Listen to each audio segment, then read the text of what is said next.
माननीय अध्यक्ष जी, मंत्री होता है, मंत्री होता है। माननीय अध्यक्ष जी, अभी माननीय सदस्यों द्वारा कुछ प्रश्न आए हैं, तो सबसे बड़ा प्रश्न है कि संसद की क्षमता इस विधेयक को लाने की है कि नहीं। तब मैं कहना चाहता हूं कि अभी माननीय सदस्य ने एक प्रश्न किया था कि स्टेट के पर यह हमला हो रहा है। मान्यवर इस प्रकार का नहीं है।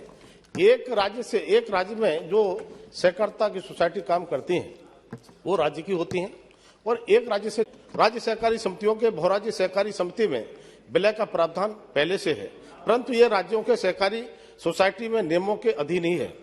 2002 के अधिनियम में भी राज्य सोसाइटियों के बहुराज्य सोसाइटी में परिवर्तन करने का प्रावधान पहले से ही आपके यहाँ है। दूसरा, एक प्रश्न आया कि संविधान के 97 संशोधन को हम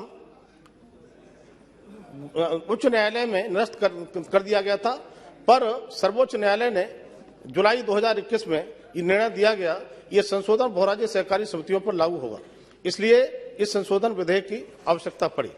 दूसरा, हमारे यहाँ चुनाव प्राधिकरण का जो सवाल आया है, ये प्रावधान में संविधान के 97 संशोधन के अनुसार है, और शेयर्स के मोचन का जो प्रावधान अंकित मूल्य पर प्रस्तावित है, जो कि सहकारिता के सिद्धांतों के अनुसार। दूसरा, माननीय अध्यक्ष जी, इन सहकारी समितियों के उद्देश्य केवल एक राज्य तक ही सीमित है। वो सूची 2 राज्य की प्रविष्टि 32 में आती है एवं राज्यों के सहकारी समितियों के पंजीकों द्वारा पंजीकृत की जाती है। यह विधेयक बहुराज्य सहकारी समितियों के लिए है जिनके उद्देश्य एक से अधिक राज्यों में है, जो संघ सूची की प्रविष्टि 44 के अंतर्गत आती है और केंद्रीय पंजीयक द्वारा इसके पंजीकृत किया जाता है। यह विधेयक पूर्णतः संसद की विधायी क्षमता में है।